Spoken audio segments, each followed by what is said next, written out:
नमस्कार दोस्तों। अगर आप सेंट्रल गवर्नमेंट एम्प्लॉय हैं, रेलवे एम्प्लॉय हैं, डिफेंस पर्सनल हैं या फिर पेंशनर या फैमिली पेंशनर हैं तो एथ पे कमीशन आपके लिए काफ़ी ज़्यादा इंपॉर्टेंट न्यूज़ भी बन के आती है और इससे ही आपका फ्यूचर सैलरी, पेंशन और एरियर्स का बेस समझ में आता है। तो आज की इस वीडियो में हम एथ पे कमीशन के बारे में हर एक चीज़ों को बहुत सिंपल लैंग्वेज में अच्छे से कवर करने वाले हैं। आपके जो भी डाउट्स रहेंगे इस वीडियो को देखने के बाद ज़रूर मेरे ख्याल से आप समझ जाएंगे और वीडियो को एंड तक जरूर देखिएगा। हर एक चीज को हम कवर करने वाले हैं। चलिए दोस्तों, सबसे पहले क्लियर कर लेते हैं कि एर्थ पे कमीशन होता क्या है। दोस्तों, पे कमीशन एक गवर्नमेंट अपॉइंटेड बॉडी होती है जो सेंट्रल गवर्नमेंट बनाती है।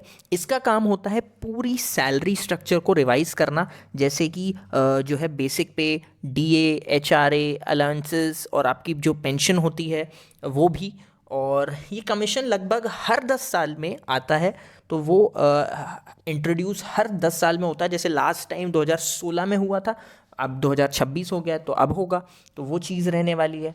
इसी के साथ ये क्यों किया जाता है, ताकि जो सैलरीज़ को जो इन्फ्लेशन और कॉस्ट ऑफ लिविंग के साथ जो मतलब जो रहता है ना, उसको एडजस्ट किया जाता है। इसी के लिए एथ पे कमीशन और कोई भी कमीशन आता है। एथ पे कमीशन का इफेक्ट सिर्फ मंथली सैलरी पर नहीं पड़ता है, बल्कि जो आपकी जो लॉन्ग टर्म पेंशन होती है और फ्यूचर का डीए होता है, उसकी ग्रोथ पर, दोनों पर इसका फ़र्क पड़ता है। तो वो एक चीज़ रहती है।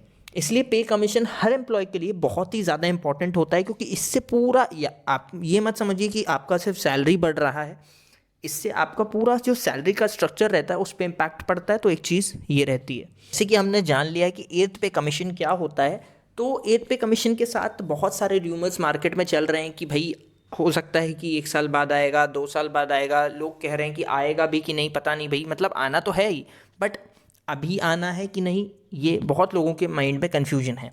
तो सिंपल सी बात अगर मैं आपको बताऊं, इसमें दो पहलू होते हैं। एक होता है इफेक्टिव डेट और एक होता है इम्प्लीमेंटेशन डेट। अब हम उसको समझने वाले हैं, तो ध्यान से वीडियो को देखें। दोस्तों, अब आते हैं सबसे इंपॉर्टेंट फैक्टर पे, effective date and implementation date.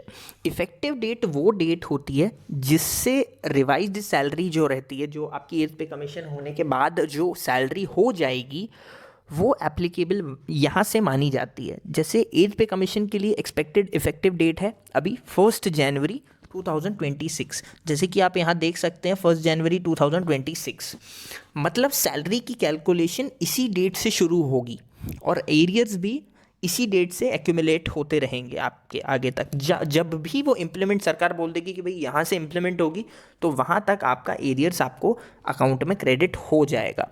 अब बात करते हैं इम्प्लीमेंटेशन डेट की। तो इम्प्लीमेंटेशन डेट कौन सी होती है? वो डेट होती है जब गवर्नमेंट ऑफिशियली नोटिफिकेशन इशू करती है और सैलरी एक्चुअली अकाउंट में आनी चालू हो जाती है, शुरू हो जाती है उस पर्टिकुलर डेट से। मतलब जितनी भी जो है आपकी सैलरी का एरियर रहेगा वो आपके अकाउंट में तो आ ही जाएगा, बट इम्प्लीमेंटेशन डेट के बाद जो आपकी सैलरी रहेगी वो रिवाइज उस दिन से प्रॉपरली हो जाएगी। तो ये एक चीज़ रहती है। दोस्तों, एग्जाम्पल के साथ भी समझ लेते हैं जिससे कि आपको और अच्छे से समझ में आ जाए। अगर इफ़ेक्टिव डेट जो है 2026 1 जनवरी रहने वाली है, मतलब मैंने आपको बताया इफ़ेक्टिव डेट हमने 1 जनवरी 2026 ली है, तो इम्प्लीमेंटेशन डेट जो है अगर वो 2027 का 1 जनवरी रहने वाली है, तो ये कितने महीने हो गए? ये होगा 12 मंथ्स। 12 मंथ्स का जो एरियर रहेगा वो आपको मिल जाएगा। तो ये एक चीज़, ये एग्जांपल से आप समझ गए होंगे कि इफ़ेक्टिव डेट अगर 1 जनवरी है, इम्प्लीमेंटेशन डेट अगर 27 है, मतलब आपका जो डिफरेंस है 12 महीने का, इतना आपको एरियर आपके अकाउंट में मिलेगा और इम्प्लीमेंटेशन डेट के बाद आपकी जो सैलरी रहेगी वो रिवाइज हो जाएगी। तो ये चीज़ रहेगी। दोस्तों, एरियर्स आपने 2-3 बार यहाँ पर सुन लिया होगा, तो एरियर्स का भी बहुत लोगों को मतलब नहीं पता रहता। तो जिनको पता है वो अच्छी बात है, बट जिनको नहीं पता है उनके लिए बता रहा हूँ कि भाई जो पुरानी सैलरी और रिवाइज सैलरी के बीच में जो डिफरेंस होता है, यही अमाउंट एरियर कहलाता है और ये अमाउंट लीगली एम्प्लॉय का हक होता है। जो डीले की वजह से बाद में दिया जाता है तो वो एरियर होता है और इफ़ेक्टिव डेट पे सैलरी बढ़ जाती है आपकी, लेकिन जो पेमेंट रहती है वो बाद में आती है, बाद में होता है। इसी गैप की वजह से एरियर जो है वो बनते हैं, तो और इनका रोल आता है।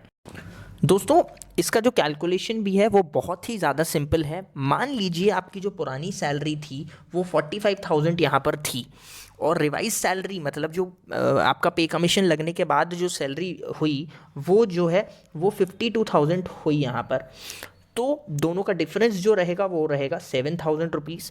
7,000 रुपीज़ ये इन दोनों का डिफरेंस हो गया। तो इम्प्लीमेंटेशन डेट अगर मतलब जो रहती है वो 1 साल भी हो सकता है 2 साल रहे, 1.5 साल रहे, जितनी भी रहेगी वो उतने जितने भी मंथ्स रहेंगे। जैसे मैंने इस केस में 18 मंथ्स लिया है, मान लीजिए 1.5 साल का रहता है, तो 7,000 इंटू 18 महीने, मतलब 1.5 साल मतलब 18 मंथ्स ही हो गया। तो 7,000 इंटू 18 ये आपका 1,26,000 आ गया।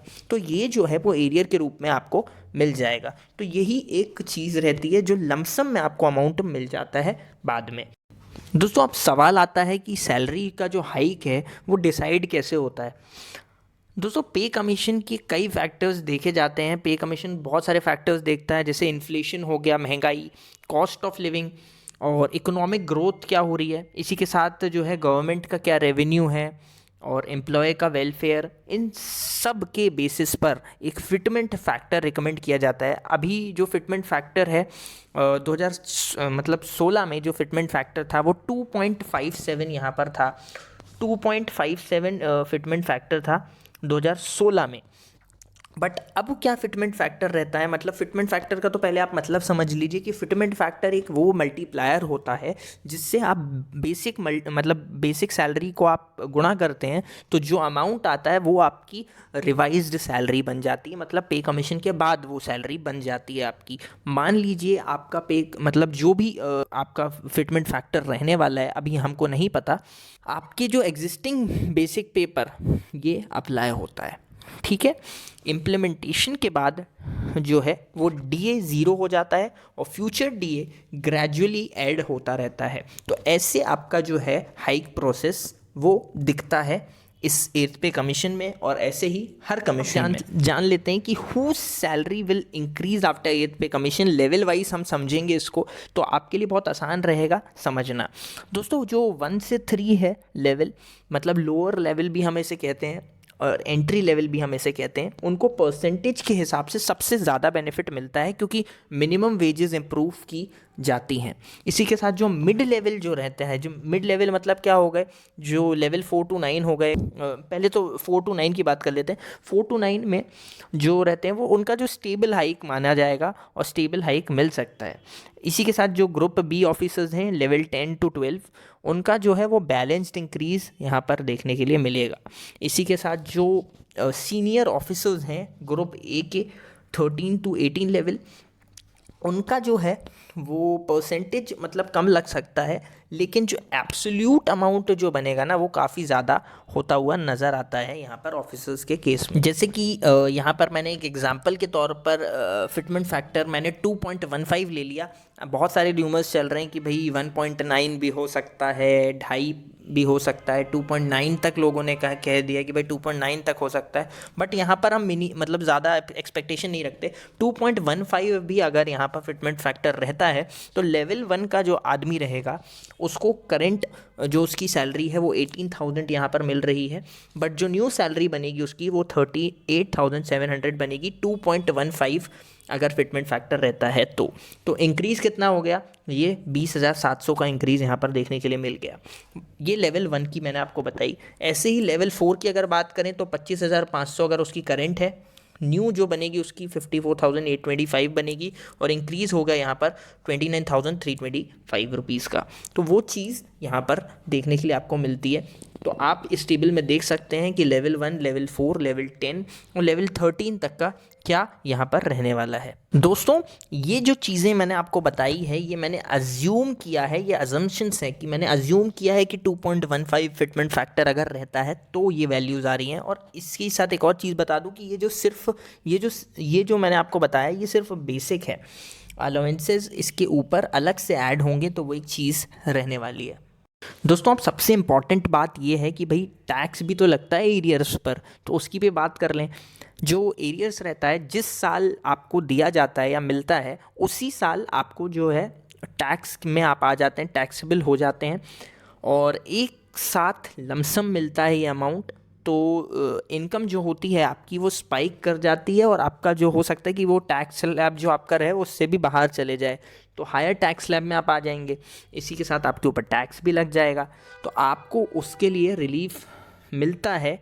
ये मैं आपको बताना चाहता हूँ कि टैक्स रिलीफ अवेलेबल होता है सेक्शन 89(1) के तहत, आप यहाँ पर रिलीफ ले सकते हैं। ओके, तो एक वो चीज़ है, इस रिलीफ से एरियर को जो है पिछले सालों में स्प्रेड करके एक्स्ट्रा टैक्स का इम्पैक्ट कम किया जा सकता है। तो वो एक चीज़ रहने वाली है। इसके लिए आपको जो है फॉर्म 10 ई भरना पड़ता है, तो वो एक बार देख लीजिएगा आप, तो बहुत कंपलसरी होता है ये भरना।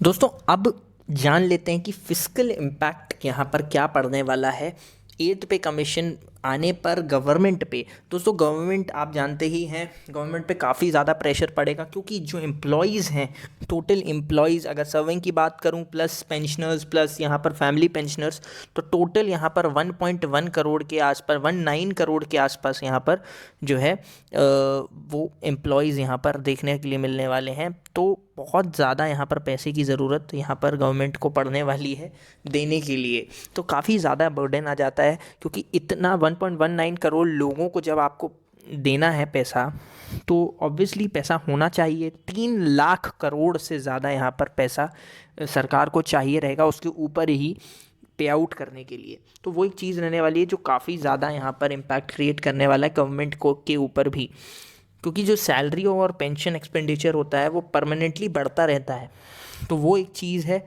इसी के साथ एरियर एक वन टाइम फिस्कल बर्डन होते हैं और फिस्कल डेफिसिट पर प्रेशर पड़ता है इससे, तो वो एक चीज़ है। इसलिए गवर्नमेंट अक्सर एरियर को जो होती है ना वो फेज़ वाइज पे करती है, तो एक ये चीज़ रहने वाली है। अब क्या होता है वो देखने वाली बात होगी। दोस्तों अगर मैं बात करता हूँ 8th पे कमीशन और इलेक्शन का जो कनेक्शन है उसके ऊपर, तो आप हिस्ट्री उठाकर अगर देखते हैं तो पे कमीशन अक्सर जो है वो इलेक्शन के आसपास इम्प्लीमेंट होते हुए दिखते हैं, और एम्प्लॉयज़ और पेंशनर्स, फैमिली पेंशनर्स एक बड़ा जो है वोटर बेस होते हैं, और एरियर्स पेमेंट जो है वो पॉजिटिव सेंटिमेंट क्रिएट करता है। तो वो एक चीज़ है, क्योंकि अगर एरियर देगी सरकार तो भाई ऑब्वियसली इंसान जो है वोट देगा, तो वो एक चीज़ बन जाती है। तो फाइनल बात यह है कि 8th पे कमीशन आएगा ना तो सैलरी आपकी बढ़ेगी, एरियर्स भी मिलेंगे, लेकिन टाइमिंग और अमाउंट गवर्नमेंट डिसाइड करेगी। अगर आपको ऐसे ही क्लियर, हॉनेस्ट और इन्फॉर्मेशन पसंद आती है तो राहुल मार्केट टॉक्स को ज़रूर सब्सक्राइब करें, और मिलता हूँ मैं आपसे नेक्स्ट वीडियो में। अगर वीडियो थोड़ा सा भी अच्छा लगा हो ना तो लाइक ज़रूर करिएगा, सब्सक्राइब करिएगा मेरे चैनल को, ज़रूर सपोर्ट मिलता है। और ऐसे ही वीडियोस आपको अगर चाहिए तो हमें कमेंट सेक्शन में ज़रूर लिखिए।